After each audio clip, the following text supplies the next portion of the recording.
Welcome, everyone, to Talking Back to Suicide, and welcome our special guest, Carrie Kitsky. Yeah, also coming to us from Portland, and there you are, Kino, right, in South Africa. How is it? How is South everybody? Good. Good. Yourself? I'm doing well, thank you. I'm especially excited that Carrie is our guest today. This harkens back to April of this year when I was handing out flyers for the Create Resilience Youth Art Contest for suicide prevention that the Oregon Council for Child and Adolescent Psychiatry had most wonderfully funded. And I had just, I think, maybe I had either stepped out of the downtown large public library, or maybe it was when I parked my car to go to the library and I saw that maybe they would want a flyer for the contest. And Carrie and I started having a conversation, and you, in a most gracious and vulnerable moment, shared that you yourself had a mental health history.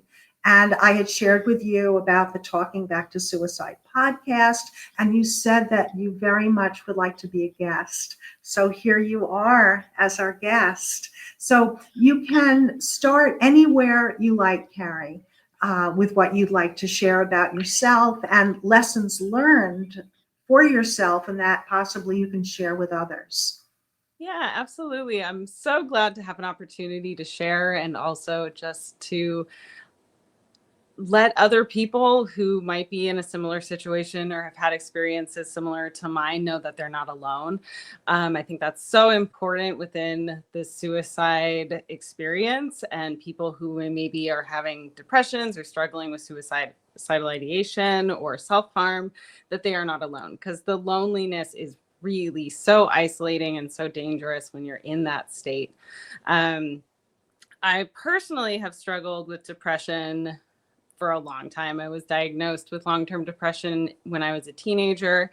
I had been struggling with self-harm for several years prior to that diagnosis. I was always kind of an emotional kid, had big feelings, and in my senior year in high school, I tried to end my life. I severed an artery in my arm, and my mother luckily found me and took me to the hospital, and I received medical treatment there. They stitched me up, cauterized the artery, did a wonderful job. And that incident really was the catalyst to me getting the help that I needed, enrolling in DBT, dialectic behavior therapy. And that was an amazing experience. My first day in that class, I remember the teacher saying, in life, you're going to suffer, and we're just going to help you suffer less. And that was such a huge revelation for me, because I had grown up with this idea of, you hear people say, oh, I just want to be happy. And that idea of, oh, like, yeah, suffering is just part of being here. Like, that's, you're going to experience some suffering. We just never want it to get to that point where you don't want to be here anymore. And that was such a relief for me to know that, like, oh, okay, there's an amount of these feelings that's just part of the experience, and they come and they go, and they come and they go. And I have such a different relationship with my depression now, where it comes and I'm so familiar with it. It's kind of almost like an old friend. I'm like, oh, you're here, you're going to visit. I don't try to shut it out anymore. It used to be such a battle of, like, oh, it's here. Oh God, like, hide under the bed and shut the door. Carrie, when you said it's like an old friend, Yeah. I suddenly in my head popped the Simon and Garfunkel Sound of Silence. Hello, darkness, my old friend. Yes, it is exactly like that song says. And when you first experience it as you're young and you have this heavy sadness, it feels like, wow, like this is forever. And having the experience of like, oh, okay, it comes and it goes is such a relief. And knowing that it's not always here forever, and it feels so intense when you're younger. And now that I'm older, it comes and it's like I don't fight it as much as I used to. It's like, oh, okay, yeah, I'm not feeling that great today. And I'm so much more mindful of where I'm at. In the last year, actually, I got off birth control for the first time, and my mood during my menstrual cycle dipped into that space where I was like, oh, I'm having some suicidal ideation. And that was such a red flag for me. But I'm in a space where I've gone to therapy and I've done so much work and I've done so much reading and self-care and all of these things. I was like, okay, I need to see a therapist again. I need a little bit more support. I talked to some friends. I was like, yeah, this came up for me. And that was a scary moment. And my previous self, I would have never imagined could do that, to just acknowledge where I was at and ask for help, which is huge. Just to be What, in a space. what, what would your previous self have done? Felt, thought, behaved? Yeah. So when I was younger, I really struggled with perfectionism. I still struggle with perfectionism, but more recently, I've looked into how that negatively impacted my life. And perfectionism, it's so sneaky. It's so, because it tells you that you're doing the right things. It's like, oh yeah, well, I'm just trying my best. I'm just striving to achieve my best possible way of life that I can. But it doesn't ever let you fall short. Perfectionism says, you didn't make a mistake, you are a mistake. And that's really difficult. And I would not reach out for help. When this is such a good example. When I went to the hospital on the night of my suicide attempt, my parents drove me to the hospital. We were relatively close by. So they drove me. My dad is putting pressure on my arm, and we pull up to the emergency room, and the paramedics come up with the wheelchair. And I'm 18, and I looked at this guy and I was like, I do not need a wheelchair. And, and like, I'm in this situation where I'm bleeding out. And even in that moment, I could not ask for help. And the paramedic was so sweet and was like, please just sit in the chair. And I was okay, fine. I get in the chair, immediately blackout. It was like I needed the help. And even in that moment, I was like, no, I'm good. I can walk. And What, perfect people don't need help? yeah, perfect people don't need help. I'm good. I don't want to be a bother. Like, I don't want to, it's this person's job. They're there to help me. And I was like, no, go help somebody else who really needs it, because I'm good. And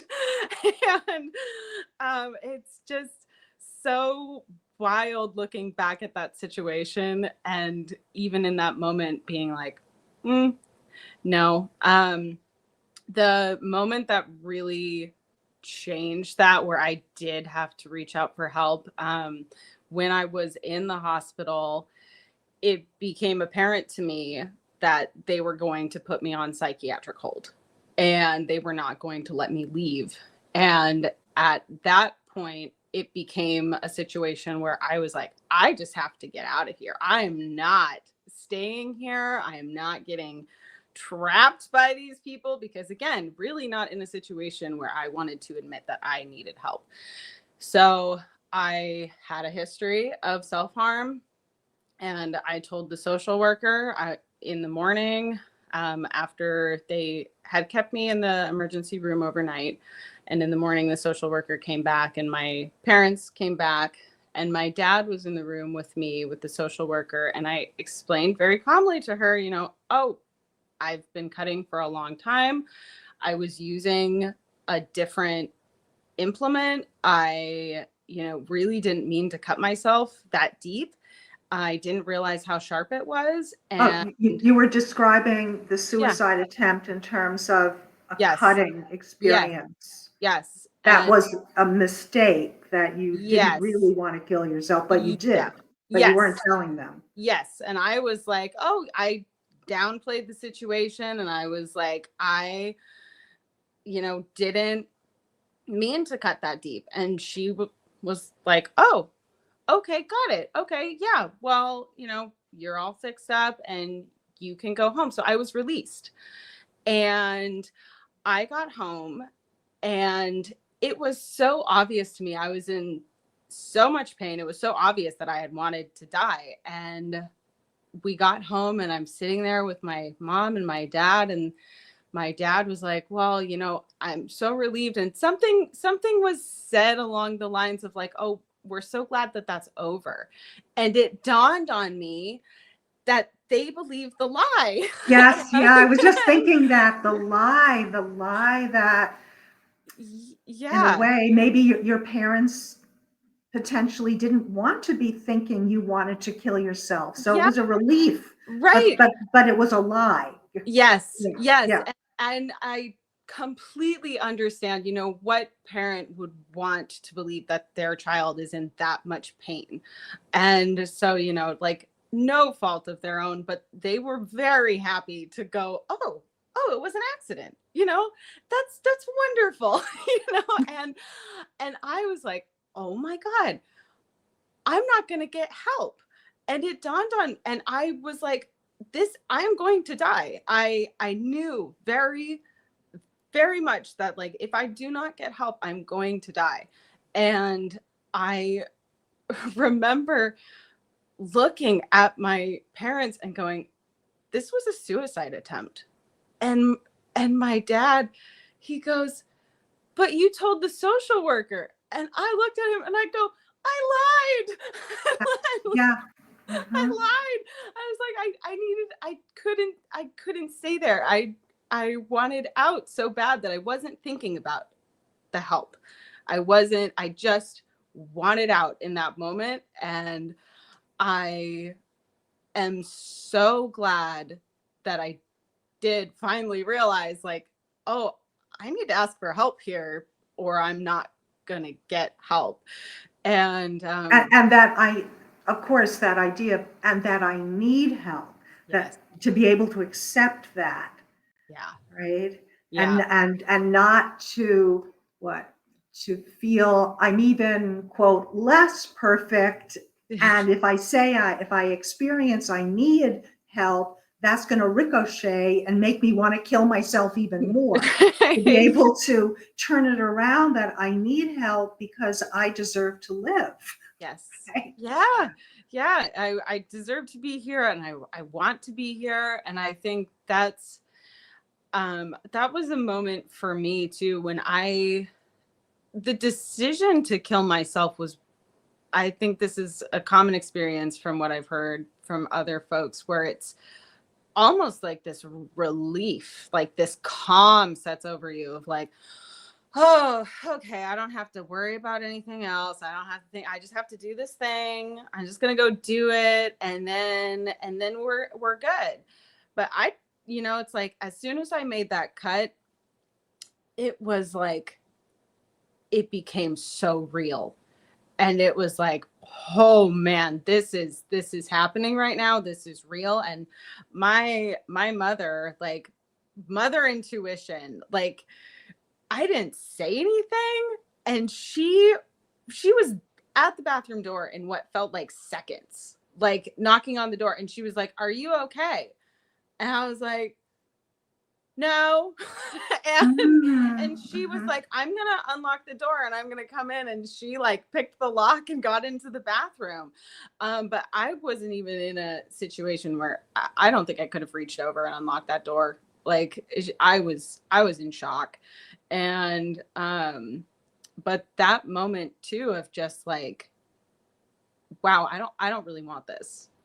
Like this is not what I want. And I think it, looking back, it's easier to see that of like, that's not the right solution. And I did feel really trapped at that time in my life. It was interesting. That was an interesting time in my life because I was um, really, I had found ceramics. I've been a full-time ceramic artist for several years. I started having some hand pain, so I've transitioned to a lot of digital art, and I've been doing less ceramics the last few years.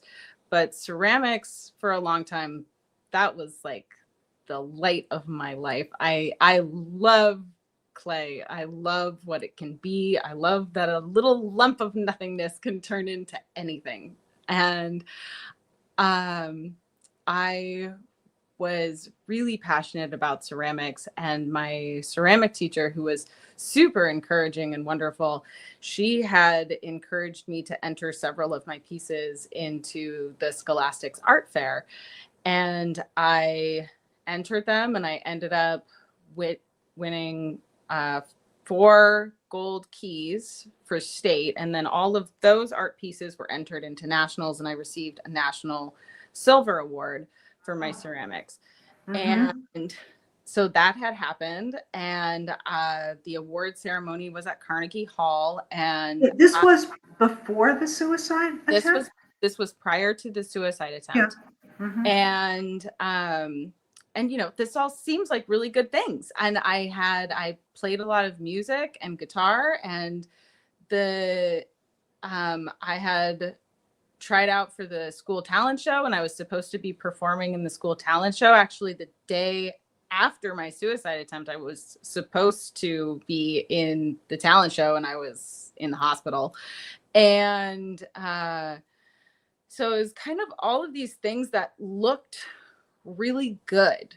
Um, but what had happened behind the scenes of that was, for this award that I had been given, I received some like scholarship money, and I looked into the schools that I had been given the scholarship money to, and it was it was nothing. The percentage of the scholarship money wasn't, I couldn't afford to go to those art schools even with the scholarship. And it felt like I had done my best. It felt like I had achieved this really wonderful accolade, and it wasn't enough. And I felt like, my grades weren't great. I was good at art, but I wasn't really a dedicated student. And that was a lot of my perfectionism. I wouldn't turn in assignments unless I thought they were perfect. I had a chemistry professor, and he was like, I know you're smart because you get A's on all of your tests and you don't turn in any of the homework or any of the labs. But what he didn't know is I was doing them. I was I was doing those labs, but I didn't feel like they were good enough to turn in. And so the perfectionism was really hindering my ability to achieve in school. And so my grades weren't good. And even though that I had these ceramic awards and all of this stuff was happening, it didn't feel like enough. And that was really hard for me. I felt like, I just didn't have something in the future to look forward to. And then after my suicide attempt, that same ceramic teacher, she she was amazing. She gave me space in the ceramic studio to create. She would um always like offer the ceramic studio to me during lunch. So I would go in there, and it was a safe space where I could just have some time to myself to make. And she was amazing. She was wonderful.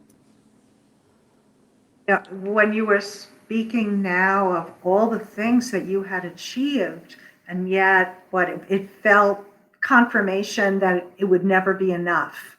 Okay, reminded me of the what is it Albert Camus and his myth of Sisyphus, right? Do you know that about I'm the not familiar. oh rolling up a boulder, right? So being cursed by the gods to roll up the boulder, and rolls up the boulder to the top of the hill, but of course the boulder rolls down again, right? Yeah. And it's an ongoing a pursuit.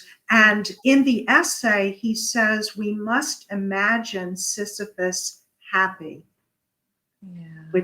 which is interesting to think more about, right? And also what's behind the scenes, what we show up front, but what is something that's equally as real that we don't express to others. You know, thank God your mom, through her mother's intuition and love, reached out to you in the locked bathroom. What was there? And you don't have to go into any detail that you don't feel comfortable with sharing, but was there a conversation, an argument, a disappointment, something that had happened just prior to that? Or, and another thought is, was this an impulsive act, or had you been planning to do this? I think it was just the culmination of things. The award ceremony for that scholarship had been at Carnegie Hall, and I had wanted to go, but it was expensive to fly there. And my dad had really been like, no, we can do it. We can scrape together the money. We can go. It'll be great. And Carnegie Hall, what is the famous hall in New Yeah. York City? Very Right. famous. And Yeah. he was, my dad really, and it was one of those things where I was like, oh gosh, I don't want to burden my parents with this financial expense. And like, I'm really, Keyword burden. Yes. yeah, Yeah. exactly. I was like, I don't want to trouble them with this. That's a lot of money to go to this ceremony. And my dad had finally talked me into it. He was like, no, we're gonna get together the money. And I had postponed on it so long that there weren't actually any seats left. And there were reserved seats, I think, for the people who had gotten gold national medals, but there weren't for people who had just gotten silver. So there weren't actually seats to go. And that was really disappointing, that I had kind of got myself excited for this thing, and then it was another letdown. And it was, and then the pressure of this performance that I had to do in front of the school. And they had filmed they wanted to make it kind of an American Idol thing. So they had take little film shots of people asking, why they had wanted to perform and what it meant to them. And like, for me, music was a way to express myself. And I had really not taken that opportunity to like really be vulnerable and express myself and say what music meant to me. And I went back to them that week and I was like, I'd like to redo my video and like have it be a little bit more meaningful, because I really didn't take it seriously, and I feel like I should have. And they were like, oh, well, we've already put it all together and like it's done and like it's over now. And I couldn't, it was like all these little things where it just felt like, oh, roadblock, roadblock, roadblock. And I didn't want to perform in this talent show that I had, put myself into, and everybody was like, "Oh, that's going to be so cool." And I was like, "Man, I don't want to do that." And then the college thing felt so unobtainable, and there was nothing, no one particular thing. I actually had like a really lovely evening that night. And I think maybe that was part of it. I was like, you know, tonight's been great. Tonight's been really nice. This seems like a good note to leave on. Like I want to leave on a somewhat positive note. And yeah, it's just it all felt like too much that night. But yeah, there was. In any of your thinking, Carrie, did it cross your mind, and I think I know the answer, but I want to ask you about, wow, my mother's going to find me in the bathroom. Yeah, Yeah. yeah, like what that my family is going to experience me now dead and what it's going to be like for them. Did that at all come into your mind while this was acutely happening to you? Yeah. Yeah, that was definitely a thought. And I thought about, I didn't write a note or anything. I didn't feel like there was anything that I really had to say. I just, I kind of thought about writing something, but it was just there wasn't anything I wanted to leave anyone with besides memories of me. Um, and I didn't want to make it feel like anybody's fault. I there's I don't feel like there's a way to alleviate the pain that you leave people with when you go through suicide. You leave and leave everybody here, and that's really hard. I know it was really difficult on my mother, especially. Yeah, it was hard. I myself had attempted suicide when I was in medical school. Took an overdose of prescribed medication with the intent to be dead. Um, and a little similar to you, fortunately, although my fantasy was I was going to fall asleep and that would be it, I would be dead, but I became very ill. I was not falling asleep to be dead. I was now vomiting, right? Yeah. And vomiting like nonstop, and ended up going to my sister's home, and I began to vomit blood. And then I'm going to the emergency room and was admitted medically, and then was asked if I wanted to be on the psych unit. But it was that transition of, in that moment, thank goodness I didn't fall asleep. I experienced the physical symptoms, and it was like, wait a minute, I don't want to be dead. Right? And I need help. Yeah. Yeah. And I was not thinking at all about, oh, my roommate is going to come back after the weekend and Yeah. she's going to find me dead in the dorm room. I didn't think about friends. I didn't think about family. They were totally out of my mind. And in a sense, I was out of my mind in Yeah. what I was doing, because I would not want to hurt my family that way, right? Or my roommate. And I think in the intensity of the suicidal experience, right, of mind, that very often we're not acting in a quote selfish way. We're acting off of the, I can't think of anything else but how much pain I'm in. And I can't think of, because I haven't reached out for help, on how I can get better. Yeah. Yeah.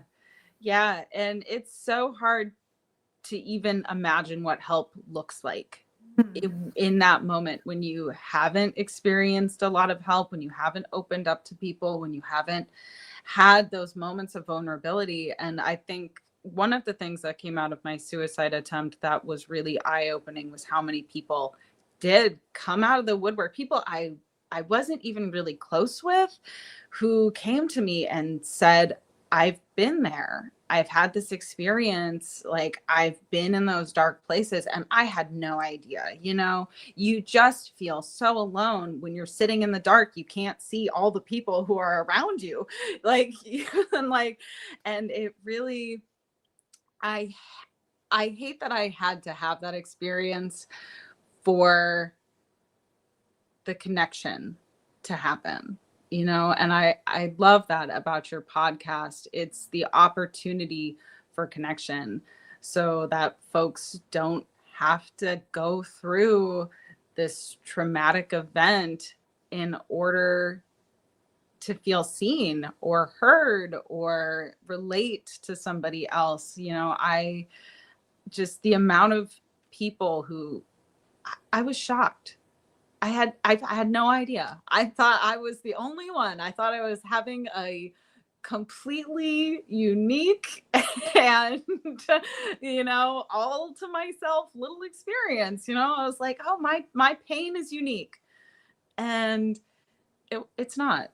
It's really not. And there's something beautiful and wonderful to know that you are not alone in this existence, and that there's going to be some suffering. There's going to be some bad days. There's going to be good days. It's going to be the boulder. It's going to be up. And it's going to be back down.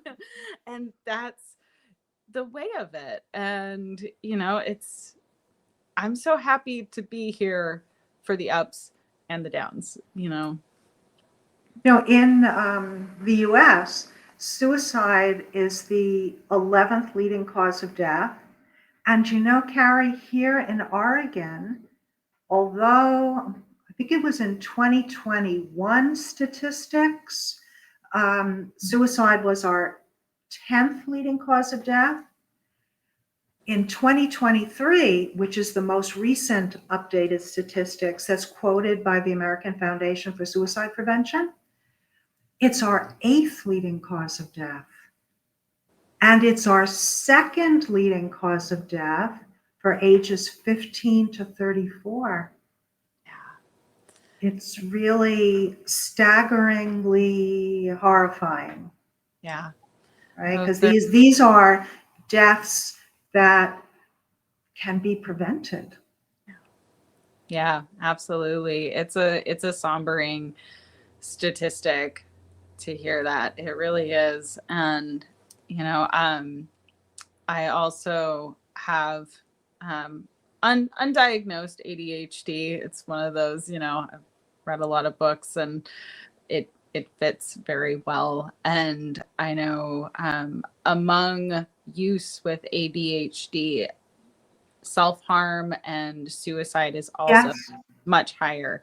And that's an interesting statistic just to be aware of, that, if you have ADHD, you might be a little bit more susceptible to those big lows.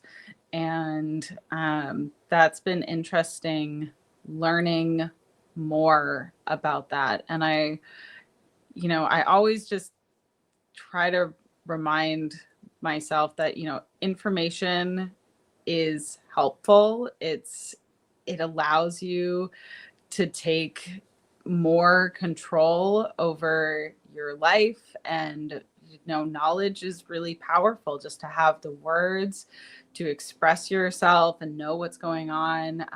Things like, with the ADHD, some people are worried about the stigma around diagnosis and mental health. And it's been so helpful just to have terms like executive dysfunction. So when I'm like, I have a to-do list that feels like 10 feet long and I can't seem to do any of it, I'm like, oh, this is that thing. This is the executive dysfunction that's going on. And just having that term allows me to not be like, wow, I am really broken and dysfunctional, and I am a dysfunctional human being who can't get this list done. I'm like, oh, I'm experiencing executive dysfunction now. It's an experience. It's not that I am a broken person. It's just I have this thing that I can overcome, and there's coping mechanisms and there's skills that allow you to deal with those. And without having names for things, it's really is difficult to manage it. There's a phrase, something like, to name it is to tame it. Yes. Yeah. I absolutely love Brene Brown. I always recommend her for people who are kind of new to the self-help world, because she's so accessible. She's so funny. If you're not familiar with Brene Brown's work, for anyone listening, she is a researcher and storyteller, and she specializes in shame and belonging. And she put out a really wonderful book, The Atlas of the Heart. It's 87 different emotions, and they go into depths of their descriptions and what it's like to experience them. And over her research, they asked participants how many different emotions they could name and define while experiencing them. And over 7,000 participants, the number of emotions that on average they could name was 3: happy, sad, and angry. And it's not enough to explain what we're going through. And that's the average that people have to work with when they are experiencing a big emotion. They got happy, sad, and angry. And having the language to describe what you're going through, to say, oh my gosh, I think this is grief. Like, and to be able to identify those things, it changes the way that you can talk to people and communicate and process for yourself what's happening. And, I think help is a lot more obtainable than it feels.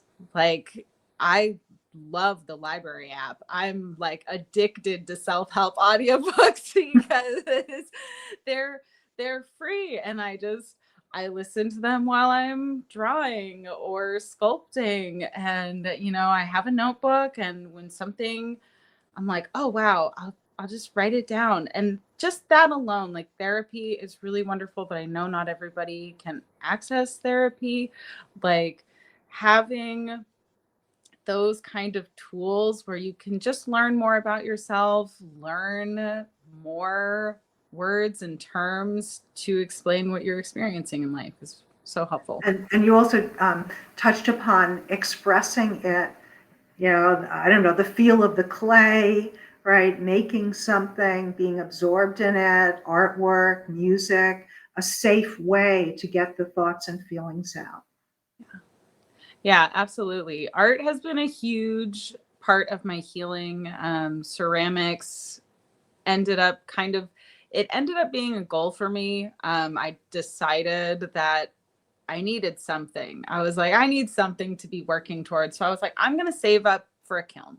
I was like, that's the goal. I'm just going to focus on that. So, I was working, and it took me 3 years to save up for a kiln, but I finally got my first kiln. And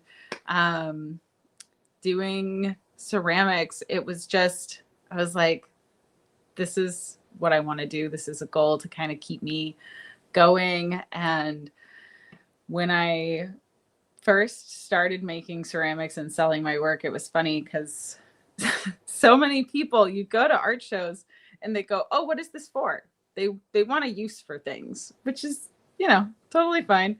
And so I was like, wow, people really like functional things. People want lots of functional things. So I was making mugs and I was making bowls, but what I really wanted to make was little cats.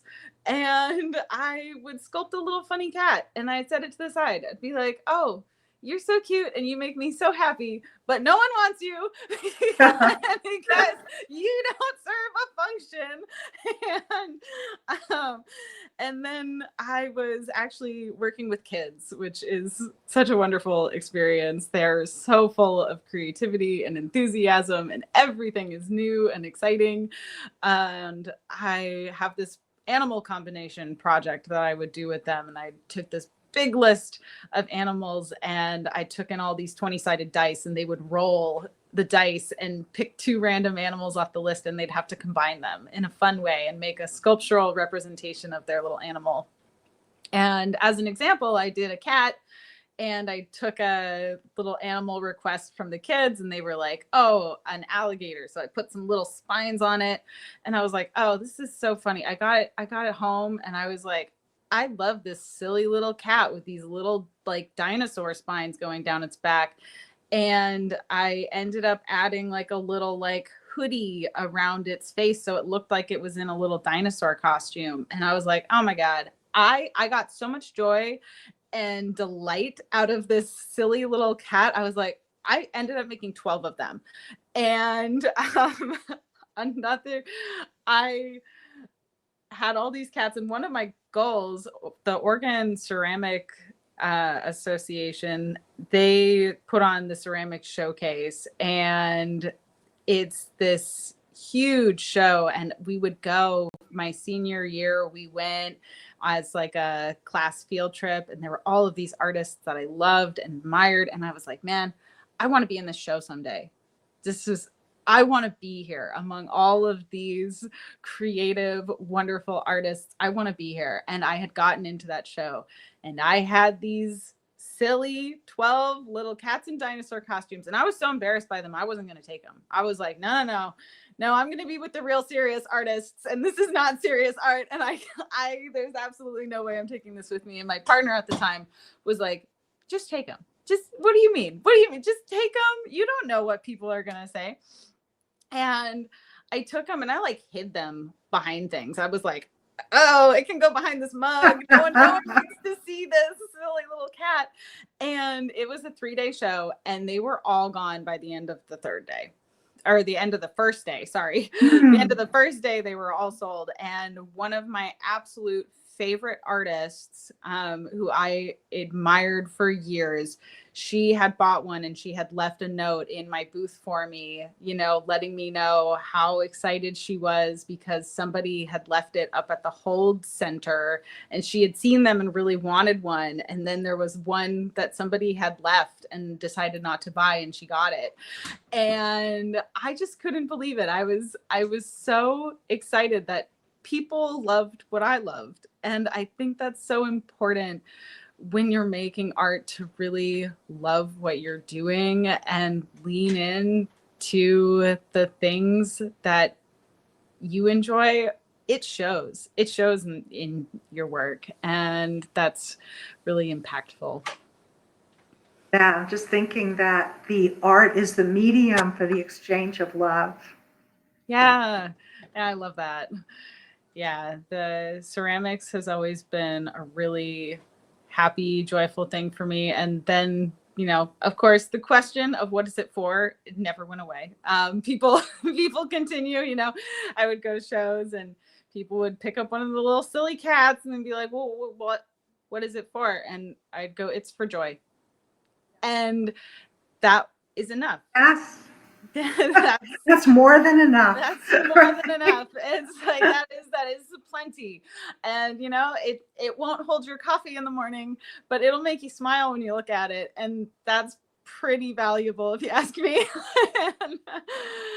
Carrie, I'd like for a moment to go back into when you were much younger. So when did you start cutting yourself? And how did you even know about cutting yourself? Yeah, I was in 7th grade when I started cutting. And in, I think my 6th grade, yeah, it must have been 6th grade, there was another girl who was engaging in self-harm. And I remember asking her about it. I was like, what are those cuts from? And she just shocked me. She was like, oh, I did it myself. And then she hopped onto the bus, and I was just like left there like, what? And I had done other kinds of self-harm activities that weren't specifically cutting up to that point. I used to like hit my legs with rocks when I was really small, or like pound my legs with my fists. And when I was even smaller, I used to bite. And my mother asked the pediatrician, my kid is biting. Why is this going on? And biting yourself? Not biting myself, but I would bite my older sister. We'd get into fights, and I would give her a good old chomp.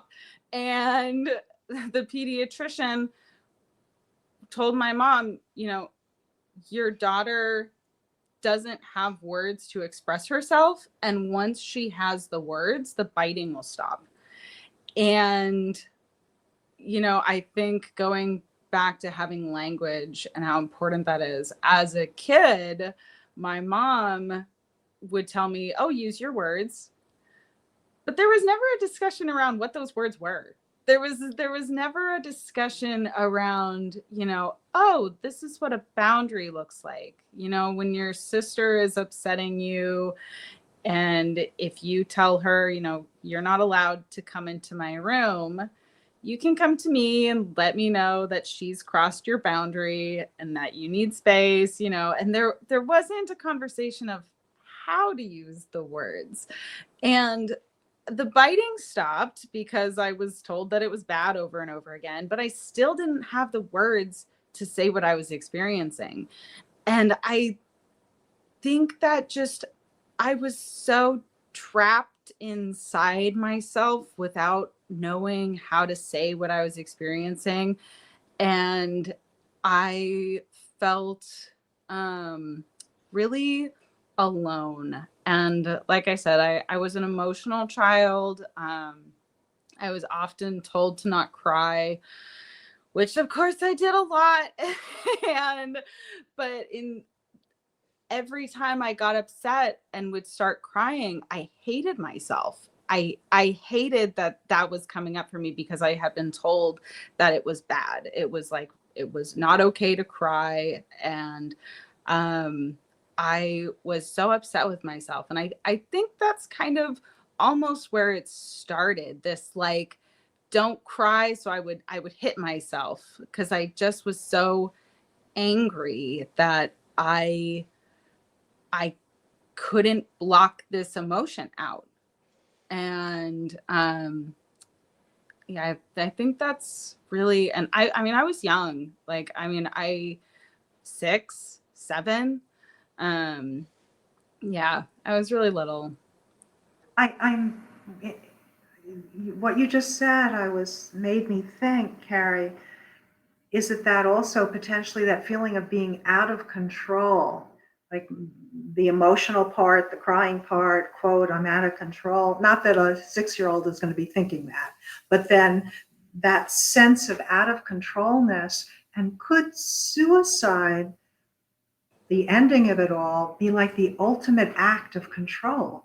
Yeah. But control that's totally misplaced. Yeah. Yeah, absolutely. Yeah, I think that's another. I feel like perfection ties into control also. It's like you really want to control your environment and control over yourself and what's going on around you. And I also struggled with eating disorders. And that's another, it's like I was trying to gain control where I could, and, feeling like I had control over something. Oh, another thing that had happened, you asked me earlier if there was any kind of catalyst for my suicide attempt. Another thing that had happened, I had turned 18, and in my mind 18 was such a like, oh, I'm an adult now, I can go do what I want, I am free, I am in control of my life, I have been given the 18 card. And I had told my mom, like, yeah, well, once I turn 18, I can leave. And she was like, no, you can't. And that was like, what do you mean I can't leave? And I think that was another thing, like, where, yeah, the suicide was like, okay, well, if I can't leave the house, I can still leave. Like, I'm going to leave this plane of existence. And it was, yeah, I think suicide is definitely control in the worst way. And did you a moment ago talk about eating? Was there control issues around eating? Could you say something about that? Yeah, I did struggle with an eating disorder, mostly anorexia, just not eating, but also bulimia. and throwing up after eating. And I think that tied into a lot of self-hate, also just not liking my body and how I looked, and unobtainable goals, like, like, oh, well, I'll like myself if I'm 5 pounds lighter, and then getting that 5 pounds off and then being like, well, okay, the 5 pounds really didn't do as much as I thought it was. I'll definitely like myself though if I lose another 5 pounds. And that goal of just the bar always gets pushed back. And I'm 5'7" at my smallest. I was 111 pounds. I was just bones, and it didn't feel like enough. And that too was, we didn't have a lot of money growing up, and it felt almost like a way that I could help, was like, oh, well, if I eat less, that would be helpful for everybody. And I was so focused on not being a burden, not taking up space. I thought of that Yep. word burden. You were Yep. acting on, like, in a way, again, a distorted way. I'm helping my family by not eating. Yes.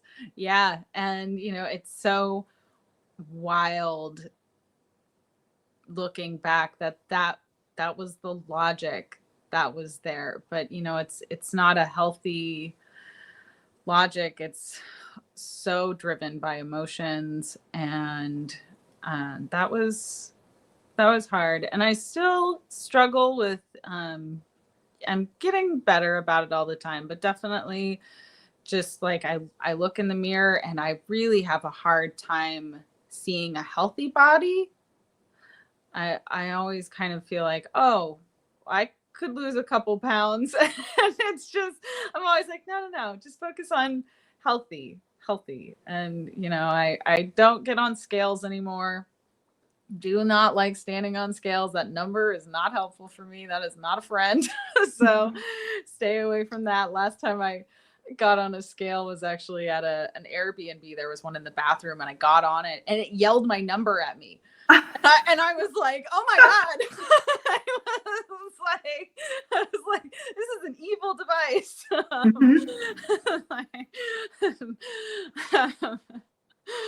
And it's so important for all of us, and especially when we're having these unhealthy thoughts and also distorted thoughts, they're not true, to be able to disidentify with that thought that's going on in your head. Yeah. Right? You in a way, you referenced that earlier in recognizing, oh, that's depression talking. Like, I'm not that. Give it a name, that's depression talk. And we had on the podcast Terry Chaney, whom you might be interested in. Terry Chaney is a woman with bipolar disorder. And she had been an entertainment lawyer to, like, Michael Jackson and others, a successful lawyer. And all along the way, starting from her early childhood, 7 years old, she told us that she had attempted suicide. She was having severe mood disorder, especially depression, but eventually mania. And psychotic experiences, and all the impulsivity and the dire consequences that can come from the physical psychiatric disorder that is depression and bipolar disorder. And that she's written a number of books. One was a New York Times bestseller, Manic, a Memoir. Another more recent one was an owner's manual in terms of mental health. You might be interested in learning about her and the power of sharing one's authentic self, which is what you're doing right now, right? And we're so grateful, to you. I want to ask Kino. I know you've been listening, Kino. What are your thoughts and questions? Carrie, I got to say, if I'm being completely honest, pre-show you said you're nervous, but you're a complete natural. Like, Thank you. Yes. it's so well, and we appreciate you coming on and sharing your journey and your story. Like, you're such a hubbly bubbly, you know. It's been great to listen to you over the last hour.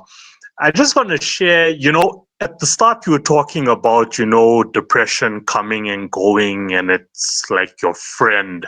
And I can personally relate to that, even with anxiety, it comes and goes. Last month on another podcast, I had a guest, and he's a mind expert coach. And we touched on meditation. And I'm not sure whether you meditate or not, but when you meditate, there's like so many thoughts that run through your mind, all at once. And there's voice that's talking to you, about a specific topic that happened today or 10 years ago, or it's overthinking about the future. So his method was give that voice a name. So I gave my voice the name Charlie. So now when I meditate and those thoughts come, I'm like, oh, here's Charlie again. Charlie, chill for now. We'll have a chat later. So I integrated that now into the depression and the anxiety.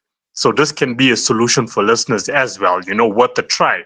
So whenever the depression starts to come in, as you said, it's a friend now. And what Diana just mentioned now, give it a name, or the anxiety is coming. I'm like, oh, here's Charlie again, coming to say hello. So I embrace Charlie for that moment and then let Charlie go on his way. And it sort of does, help me instead of just sitting there and being all dull, just rather embrace it, has become my solution. It's there. So let me just deal with it, and it's not going to be there forever. So I thought, let me just share that also as a solution, for listeners, just like Kerry has done. It's a friend. So let it come, give it a name, and let it go. Let it be on its way.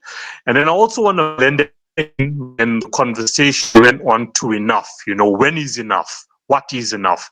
And we always reference it to money. People keep chasing, okay, I'm going to get to $100,000. Then I'm going to chase again, $200,000. But it's never enough. And for us three, I'm sure, we ambitious individuals. So, we get onto a project, we accomplish that goal, but it never is enough. And depression and anxiety keeps, getting back at us as well, with that. And for me, I've just come to the conclusion, with the Charlie example, of just living with it, because I don't know when it's going to be enough. My goal is not to be a multi-millionaire or a multi-billionaire. My goal is to make a huge impact in society, to go as far as I can go. And that's my legacy. The conversation also talked about connecting. I want to connect with as much people as I can. So there will never be enough, I will never be able to connect with 7-8 billion people worldwide all at once. But I'm going to try, and I'm going to do my best. So there will never be enough. So Charlie is always going to be there in my life. And when he does pop in, I just got to entertain him for that moment and move on. Kino, that I can appreciate what you're saying, of course, but also I think we all need to remember, and I need to remember this too, that enough can be reaching one person. Yeah, true.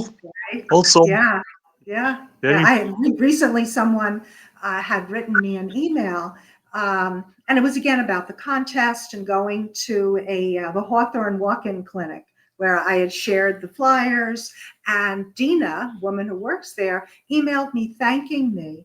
But at the end of her email, she said, and remember, even if it's just one person, you are making a difference. And that really spoke to me, because I can get into that feeling of it's not enough, it's not enough, it's not enough. And it brings me back to reality for myself, to remember that trying to reach that one person, and hopefully reaching that one person, that is a deep accomplishment, right? On a human level. Yeah, I completely get that. I completely, but it's still so crazy that even though you reach that one person per day, or you make one person smile, or you kind to one person per day, you know, Charlie again always seems to just step in like, no, Kino, you know, we I need know. we need to reach more people. We have to reach more people. You need to do more, push more. It's still there. And that's what, I'm sure it's not only me that, all of us, we're working through. It's true. How do we help them, How do we I keep think about ourselves in balance? What are your thoughts, Carrie, about all this? I have a very similar, like an imaginary manifestation of my depression, like this little black monstery like soot ball, but it's like evil, and it says like all the nasty things about me, and I'm always like, oh yeah, that's my depression. And I wanted to recommend for people who are interested in kind of going down that path of sectioning out those aspects of themselves that are harmful. There's a really great book called Best Self, Be You Only Better by Mike Breyer. And it goes through that process of identifying these kind of characters that we have in ourselves and saying, separating it a little bit from yourself. Say, I am not depression. Like that's a part of me. And it's this little part. It's this person, this with a name that you can identify and say, oh yeah, they're here again, they're visiting. And it's helpful to not feel like that is you. Because I think that's a situation that I got stuck into where it was like, oh, wow, this is me. This is part of me. This is never going away. We And say I am am. depressed, Yes. inaccurate, right? Yes. I Yes. am experiencing X, Y, and Z, but I am not that. Because you wouldn't say I am diabetes. Yeah. I am asthma. I am cancer. We don't use language that way. But Yeah. with mental illness, there's a tendency to so identify with it that I am depression. No, I'm not. Yeah, absolutely. So yeah, that book is a really great resource. Could you repeat the title and the author again? The title is Best Self, Be You Only Better, by Mike Breyer. And that's one that I've gone back and listened to a few times. It's been a while, but when Kino was speaking, I was like, oh, yeah, that's a really good one. So remembered that book. Yeah, and like I said, there's so many resources and fantastic books and authors and people who have so much to say on all of these topics. And hearing what they have to say is really helpful. And then speaking to what you were saying of, one person is enough. I was really nervous about coming on and speaking today, and you both have been so gracious and lovely, and really thank you for having me on. But I had mentioned to my mother that I was doing this podcast, and she's not always the best with emotional, hard conversations, but she said, you're going to save someone. And immediately I was like, it's worth coming on. It's just, even if it's just one person who hears my story and relates to it and like, wow, like it gets better, I don't like to say, like, you hear that advice of, oh, life gets better. Don't think it gets better, but you get stronger. You build skills to work through the hard stuff, and the hard stuff becomes easier and more manageable because you're stronger and you're capable and you can do that, and you can use these skills to make everything just a little easier, and it makes all the difference.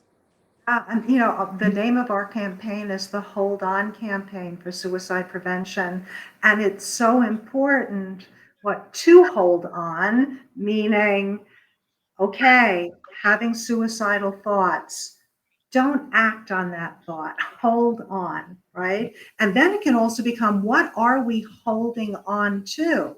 Are we holding on to the darkness only, holding on to the negative thoughts only? What else is there that we can hold on to, right? And opening it up to hope and help and resources, right? And that this is temporary. This is, yes, it's real. We're feeling what we're feeling, but it does not last forever. Yeah.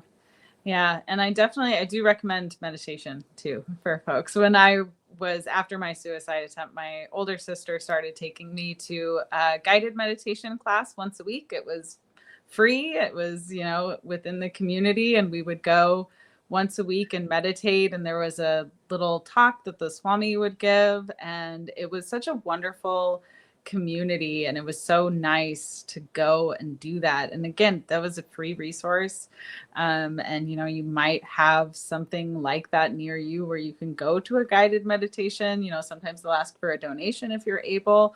But that was really helpful for me, just to reconnect and be mindful of the thoughts that were going on through my head. And some of it, it's like, oh, wow, I sure do think a lot of negative things. It's like having that moment of mindfulness where you're like, wow, if somebody talked to me the way that I talk to me, I would not be their friend. There was another solution the same guest mentioned last month. He says when you start meditating, count to 20. And as soon as you start thinking of irrelevant things, topics, just start again. So like 1, 2, 3, 4. And as soon as a negative thought comes in, start again. 1, 2, 3, 4. And I've been practicing it, and it seems to be working. Meditation has become such a peaceful space for me recently, even if it's for 5 minutes, just to self-reflect. It's been great. And what you said about, content being free, books, or audiobooks, it's free. It's out there. We're not living in an era where you have to pay to learn about something or about how to heal yourself. This podcast, just by listening to it, it's free. It's just about the person making the effort to actually, spend some time, listen to what Carrie has to say, or any guest. Carrie, I wanted to ask you another question. In terms of intervention possibly going on since you're being a child, were you in therapy at a younger age? Was there ever any medication that had been prescribed? I did. I'm trying to remember. I want to say maybe my first year of high school. I did my mother had become aware of the self-harm, and she did take me to a psychiatrist who prescribed. It's been so long. I wasn't on it for very long, but I was on an antidepressant for about a year. I didn't love it. I felt very removed from what was going on in my life. I felt a little bit like a spectator watching things that were happening. And it was very strange for me. I'd be in situations where I knew that I should be having an emotional reaction, but I couldn't. It was just very far away. And I've talked to my therapist more recently, and she had mentioned that, if I did want to try medication, that as you age, medications become a little bit more predictable and stable as your brain chemistry settles in, and versus when you're younger, sometimes something will work for a little while and then you can kind of age out of it. So she had mentioned that to me as an option. I don't have anything against medication. I think it's another wonderful tool, just like therapy, to be medicated. The experience I had with the medication has made me not want to try another one, I've been really happy going through DBT and therapy. That has felt enough for me. It's gotten me to a place where I feel stable with those things. So I haven't felt a need to try medication, but definitely, you know, if somebody is trying those things and therapy and they're still, you know, need a little boost, a little extra support, definitely, you know. And I would say for anyone who's thinking about medication, or maybe they're on medicine now, to be completely honest with that prescriber in sharing, this is what's helping. Maybe it's due to the medicine, but I'm experiencing this, and maybe it's a side effect from the medicine, right? Yeah. To share all that as well. And I wanted to mention with DBT, dialectical behavioral therapy, that the originator of that is Marsha Linehan. And in a way, I bow down to Marsha Linehan, because she's an amazing woman who experienced her own mental health crises and prolonged hospitalization, starting, I think, when she was a young woman, maybe even, not quite sure, maybe teenager, college years. And she developed DBT out of her own experiences. That's so inspiring. Yeah. Amazing human being. And like I said, DBT has been really wonderful. It's skills that I go back to. I still have my DBT notebook, you know, and it's like, it's just really, really helpful advice and skills to just, you know, when things are hard, to have the tools to help make it a little easier. So Carrie, if we want to learn more about you as a ceramicist and artist, do you have a website for us to visit? I do. I have a website, and I'm also on Instagram at studiomimmi.com is my website. Studio MIMMI. That's my cat. And then my Instagram is Studio Mimmi Ceramics, and all my cute little cat sculptures are on there. They're very happy. I love making happy art and doing digital things. I'm also on Patreon if people want to support there. I really appreciate it, and it helps me keep making. So Well, I want to thank you so much, Carrie, right, for really shining a light. You have a real presence, right? I'm sure inside you're feeling nervous, but you've transformed that nervousness. Your voice is strong. You know, I feel that you have such a strong connection with yourself, and I think it emanates towards others. I think Kino and I are both experiencing that, right? And I really want to thank you, right? And for having the courage to say, I need help. And it's okay to need help. We all need help. Absolutely. Yeah, it is not a life to be done all by ourselves. I don't think we're meant to be isolated, and reaching out and asking for help, it makes all the difference. Thank you again, Carrie. Waving Thank goodbye. you. Thank you so much for having me on. Have a wonderful Thank day. you.